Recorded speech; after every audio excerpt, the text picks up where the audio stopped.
जय हिंद साथियों, आपका बहुत बहुत स्वागत है स्मार्ट स्टडी क्लासेस 77 के यूट्यूब चैनल पर। आप हमारे साथ देखने वाले हैं भूगोल की जो एनसीईआरटी है, बहुत ही महत्वपूर्ण एनसीईआरटी भूगोल क्लास 6 से लेकर 12th तक के महत्वपूर्ण क्वेश्चंस हम कवर करने वाले हैं। तो जियोग्राफी के टॉप के क्वेश्चंस होंगे जो आपकी परीक्षा में आने वाले हैं। तो ये एनसीईआरटी क्लास 6 से 12 तक की आप देखने के लिए तैयार हैं तो सभी परीक्षाओं के लिए महत्वपूर्ण हो सकता है। तो जोरदार तरीके से अपने दोस्तों में इस सेशन को शेयर कीजिए और भूगोल की एनसीईआरटी जो एनसीईआरटी पैटर्न है उसे हम आपके बीच में लेकर आने वाले हैं। पहले प्रश्न से ही शुरुआत करेंगे और देखेंगे पहला प्रश्न क्या है। साथियों, पृथ्वी अपना एक चक्कर कितने समय में पूरा करती है? बिल्कुल बेसिक सा क्वेश्चन जो कि हम जो है zero to basic to advance level की प्रिपरेशन कर रहे हैं। तो हम सभी जानते हैं कि बेसिक सा क्वेश्चन है कि 23 घंटा 56 मिनट और 4 सेकंड में पृथ्वी अपना एक चक्कर जो है पूरा कर लेती है। तो जो 24 घंटा है ये 24 घंटे में थोड़ा सा बचा रह जाता है, इसलिए जो है 24 घंटे की बात यहाँ नहीं की जाती है। और 23 घंटा 56 मिनट 4 सेकंड वाला कॉन्सेप्ट आप यहाँ पे समझ पाते हैं। लीप ईयर का कॉन्सेप्ट यहीं से इसका जो है जन्म होता है।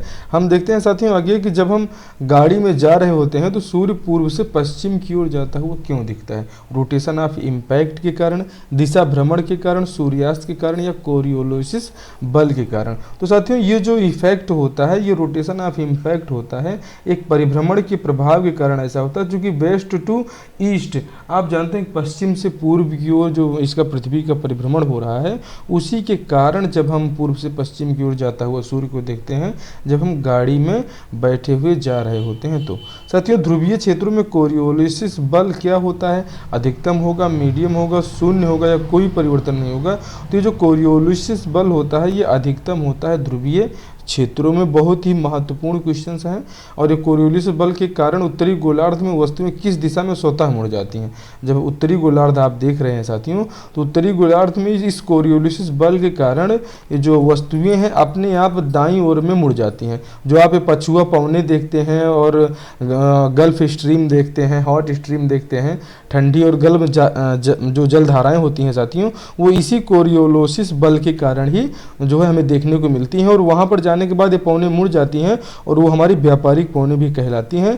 तो इतनी महत्वपूर्ण है ये कोरियोलिसिस बल, जिसके कारण से व्यापारिक पछुआ पौने जो आप सुने हैं वो बिल्कुल यहीं से इनका जो है इस कॉन्सेप्ट का जन्म होता है। कोरियोलिसिस, ये कोरियोलिस बल के प्रभाव क्या है साथियों? चक्रवात एवं प्रतिचक्रवात के कैसे निर्माण होता है? उत्तरी गोलार्ध में वस्तुओं का दाएं मुड़ जाना, ठीक है साथियों, दाएं या बाएं मुड़ जाना, और दक्षिणी गोलार्ध में वस्तुओं का बाएं तरफ मुड़ जाना। ये इसी कारण से हमारी जो पवनें आती हैं, गर्म जलधारा और ठंडी जलधारा, तो ये वही है साथियों कि इसी कोरियोलिसिस बल के कारण ऐसा होता है। और सभी कथन इसमें आपका सत्य हो जाता है, ठीक है। चक्रवात एवं प्रतिचक्रवात का जो निर्माण होता है इसी कोरियोलिस बल के कारण होता है। उत्तरी गोलार्ध में वस्तुएं अपने आप किधर मुड़ जाती हैं? तो जो दाएं तरफ मुड़ती हैं, और दक्षिणी गोलार्ध में बाएं तरफ मुड़ने की प्रक्रिया आप देखते हैं साथियों। साइक्लोन जिसे हम चक्रवात के रूप में जानते हैं, इसके केंद्र में दाब होता है। कौन सा? उच्च दाब होगा या निम्न दाब होगा? तो आप देखिए कि वस्तुएं कहाँ जाती हैं। साइक्लोन के केंद्र में क्या होगा? निम्न दाब होगा, ठीक है। उच्च जो दाब होता है, जो हाई प्रेशर होता है, वहाँ से जो हवा होती है वो निम्न प्रेशर, निम्न दाब की ओर या लो प्रेशर की ओर भगती है। तो वही चक्रवात के जो केंद्र में होता है वो लो प्रेशर होता है, निम्न दाब होता है। साथियों यहीं पे एंटी साइक्लोन देख लेते हैं। तो एंटी साइक्लोन के केंद्र में क्या होगा साथियों? तो उच्च दाब होगा। एंटी साइक्लोन जब उल्टा चक्रवात होता है तो चीज़ें बाहर की ओर निकलना प्रारंभ करेंगी, इसलिए उच्च दाब से निम्न दाब की ओर एंटी साइक्लोन हमेशा मूवमेंट करता हुआ आपको दिखता है। भारत और बांग्लादेश की मध्य स्थित सीमा रेखा को किस नाम से जाना जाता है? डूरंड रेखा, मैकमोहन रेखा, रेड क्लिफ या एलओसी?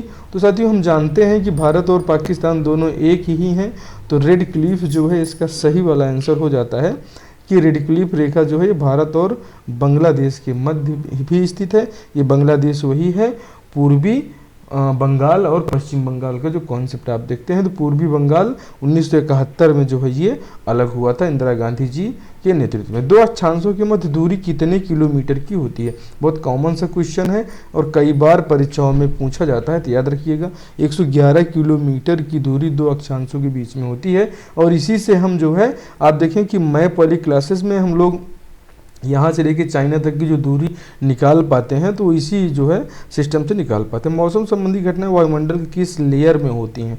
बहुत सारी लेयर आपने जो है पढ़ा है, समताप मंडल, स्ट्रेटोस्फीयर, क्षोभ मंडल, ट्रोपोस्फीयर, मध्य मंडल, मेसोस्फीयर और ताप मंडल जिसे थर्मोस्फीयर कहा जाता है साथियों। तो जो मौसम संबंधी घटनाएं होती हैं ये कहाँ पर होती हैं? तो साथियों क्षोभ मंडल में मौसम संबंधी घटनाएं होती हैं। ये जो क्षोभ मंडल होता है सबसे नीचे वाला पार्ट होता है जो 10 से 12 किलोमीटर की दूरी पर जो है पाया जाता है ज़मीन से, और यहीं पर जो है बारिश का, बिजली का तड़कना, चमकना, धमकना ये सब क्षोभ मंडल में होता है, जिसे हम अंग्रेजी में ट्रोपोस्फीयर के नाम से जानते हैं। समताप मंडल आप जानते हैं इसे ओजोन लेयर कहा जाता है और समताप मंडल में ओजोन लेयर स्थित होती है। क्षोभ मंडल पृथ्वी की सतह से औसतन 10 किलोमीटर की ऊंचाई तक ये स्थित होती है, इसके बारे में भी आप अच्छे से जानते हैं। तो अगला प्रश्न देखेंगे, क्षोभ मंडल की औसत ऊंचाई कितनी मानी जाती है?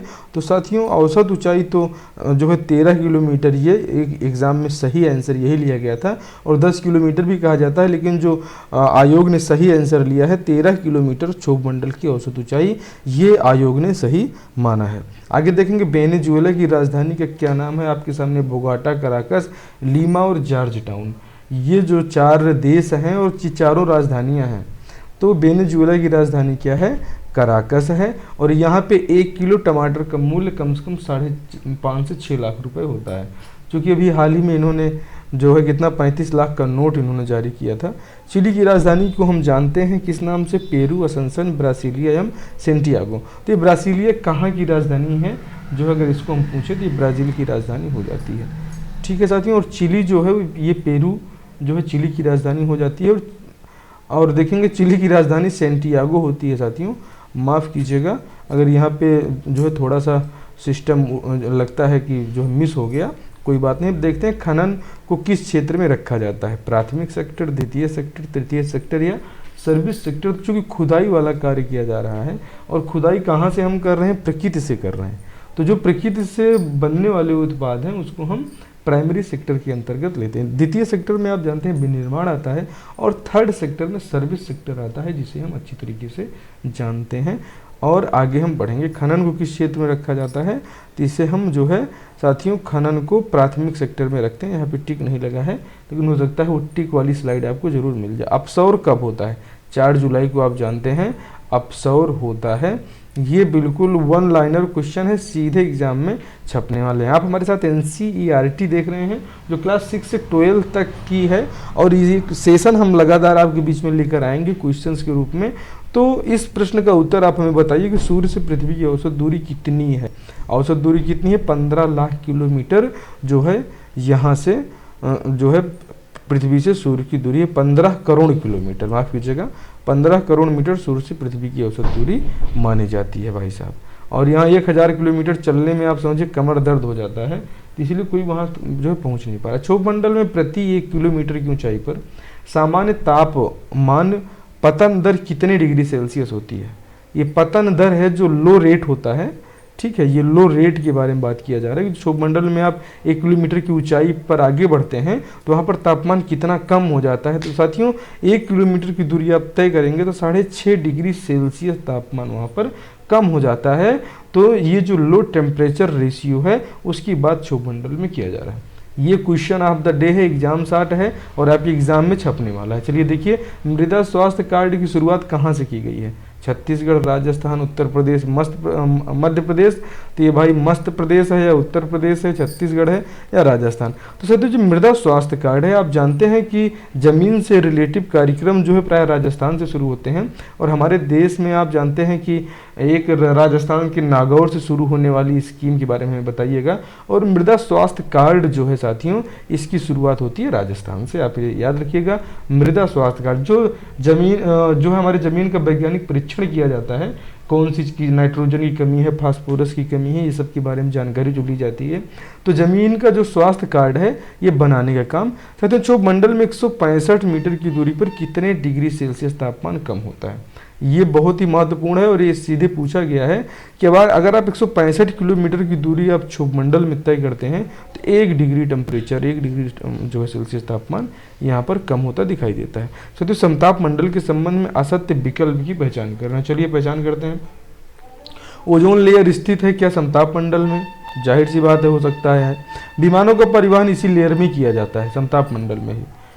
और सूर्य की हानिकारक किरणों से बचाने में ओजोन की भूमिका है, तो इसे प्रोटेक्टिव लेयर भी कहा जाता है समताप मंडल को। और मौसम संबंधी घटनाएं यहाँ अत्यधिक होती हैं। तो साथियों, समताप मंडल के संबंध में असत्य विकल्प अब आप जहाँ तक जाने गए होंगे कि मौसम संबंधी जो घटनाएं होती हैं वो ट्रोपोस्फीयर में होती हैं, मतलब क्षोभ मंडल में होती हैं। लेकिन ओजोन कहाँ है? समताप मंडल में है। विमानों का परिवहन जो है समताप मंडल में होता है, और सूर्य से आने वाली विकिरणों को बचाने का कार्य जो प्रोटेक्टिव लेयर करती है, इसी को समताप मंडल कहा जाता है। क्वेश्चन अच्छे लग रहे हैं तो बताइएगा अगले प्रश्न का उत्तर कि उल्कापिंड वायुमंडल की किस परत में प्रवेश करते ही जल जाते हैं। क्वेश्चन दिखने में बहुत नॉर्मल है, लेकिन उत्तर बताने में आपको जो है देखना पड़ेगा क्या इसका उत्तर होने वाला है। उल्का पिंड वायुमंडल की किस परत में? ओजोन मंडल में, जाहिर सी बात है नहीं, क्षोभ मंडल तो उड़ता ही नहीं है। मध्य मंडल या बहिर्मंडल? तो साथियों मध्य मंडल इसमें जो है इसका आंसर होता है, लेकिन प्रायः जो अनजाने में टिक लगाते हैं तुक्का वाले में, तो बहिर्मंडल में जो है लोग मारेंगे। लेकिन आपको ध्यान देना है कि आप मध्य मंडल जो है देखेंगे, कोई भी उल्कापिंड गिरता है तो वो हमारी पृथ्वी की कक्षा में प्रवेश करने से पहले, जैसे कल्पना चावला प्रवेश करने से पहले ही जल गई थी, वैसे जल जाते हैं। सूर्य के गुरुत्वाकर्षण पृथ्वी से कितना गुना अधिक है? 2 गुना, 5 गुना, 25 गुना, 28 गुना। देखिए सूर्य के गुरुत्वाकर्षण की बात की जा रही है। पृथ्वी का गुरुत्वाकर्षण अगर आपको देखना है तो किसी ऊंची हाइट से नीचे कूदिए, देखिए कितना जल्दी आप नीचे गिरते हैं। ये गुरुत्वाकर्षण है। तो ये गुरुत्वाकर्षण सूर्य का कितना है भाई? सूर्य के जो है ये पृथ्वी से 28 गुना ज़्यादा सूर्य का गुरुत्वाकर्षण है। इसीलिए आप देखिए कि तब भी अगर इतना ज़्यादा गुरुत्वाकर्षण है तब प्रकाश इतना कम आ रहा है। और काश अगर गुरुत्वाकर्षण कम हो जाए सूर्य का तो ये किरणें तो जला ही डालेंगी लोगों को, है कि नहीं। तो आगे बढ़ेंगे और अगला प्रश्न देखेंगे। सूर्य से दूरी के क्रम में ग्रहों की स्थिति है, सही कथन आपको बताना है। स्टेटमेंट 1 में आपको दिया गया है बुध, शुक्र, पृथ्वी, मंगल, बृहस्पति, मतलब सूर्य से जो दूर है उसका सही क्रम है। क्या बुध है सबसे ज़्यादा दूर, फिर उसके बाद शुक्र है, फिर तीसरे नंबर पर पृथ्वी आती है, चौथे नंबर पर मंगल और पांचवें नंबर पर बृहस्पति। स्टेटमेंट 2 आपके सामने दिया गया है बुध, मंगल, बृहस्पति, शुक्र और शनि के बारे में। कौन सा स्टेटमेंट सही है? Both statement are right, both statement are wrong, statement 1 and statement 2। तो साथियों स्टेटमेंट 1 जो है बिल्कुल सही है। सूर्य से जो दूरी का सही क्रम है बुध, शुक्र, पृथ्वी, मंगल, बृहस्पति को आप याद रखिएगा। बुध के बाद जो है बृहस्पति आता है, लेकिन आप देखिए बृहस्पति लास्ट में है, तो बुध, शुक्र, पृथ्वी, मंगल, बृहस्पति ये सूर्य से सही दूरी का क्रम हो जाता है। अगला प्रश्न देखेंगे, घटते आकार के क्रम में, ये सीधे एग्जाम में पूछे गए प्रश्न है कि घटते आकार के क्रम में ग्रहों की स्थिति सही है। आप बताइए, बृहस्पति, शनि, अरुण, वरुण, पृथ्वी, मंगल, शनि, अरुण, बृहस्पति। 2 स्टेटमेंट आपके सामने हैं। स्टेटमेंट 1 घटते आकार के क्रम में बताना है। बड़ा कौन है? बृहस्पति बड़ा है, फिर उससे छोटा शनि है, फिर उससे छोटा अरुण है और फिर उससे छोटा वरुण है। तो ये जो अरुण, वरुण, शनि है, आप जानते हैं कि पृथ्वी शायद 5वें स्थान पे आती है। तो स्टेटमेंट 1 जो है साथियों इसका राइट हो जाएगा कि सबसे बड़ा जो ग्रह है बृहस्पति है और उससे छोटा शनि होगा, शनि से छोटा वरुण होगा और वरुण से छोटा पृथ्वी हो जाती है। तो स्टेटमेंट 1 आपके यहाँ पे सही है। सूर्य व चंद्रमा के बाद सर्वाधिक चमकीला ग्रह कौन सा है? आप जानते हैं बच्चों वाला सवाल है जिसे हम वीनस के रूप में जो है जानते हैं, लेकिन हमारे निशान और कभी कभी हम सीधे मरकरी के ऊपर भी पहुँचने की कोशिश करते हैं, शुक्र। तो पृथ्वी के सर्वाधिक निकट कौन सा ग्रह है ये भी बताना है आपको। चलिए बताइए क्या है, इसमें जल्दी से बता दीजिए, उसके बाद हम उत्तर की तरफ बढ़ते हैं। तो वीनस भी ही इसका सही आंसर है कि पृथ्वी के सर्वाधिक निकट यही वीनस ही हो जाता है। ठीक है, आगे बढ़ेंगे। विश्व का सबसे बड़ा द्वीप कौन सा? Borneo, Andaman Nicobar, Greenland and Singapore. तो साथियों ग्रीनलैंड ये द्वीप है जो विश्व का सबसे बड़ा द्वीप है। और वायुमंडलीय दाब का मापन किस यंत्र से किया जाता है? हाइड्रो, एवं बैरोमीटर तथा थर्मामीटर, चारों के बारे में हम आपको बताने वाले हैं।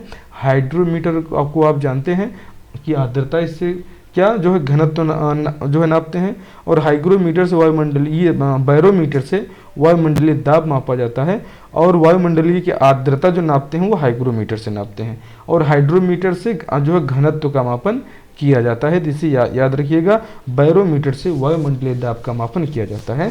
चारों ऑप्शन बहुत ही कंफ्यूज करने वाले हैं। आप जानते हैं टेम्परेचर का मापन आप थर्मामीटर से करते हैं। टूटकर गिरते हुए पिंडों के सिद्धांत की खोज किसने की थी? Archimedes, Galileo, Darwin Albert Einstein.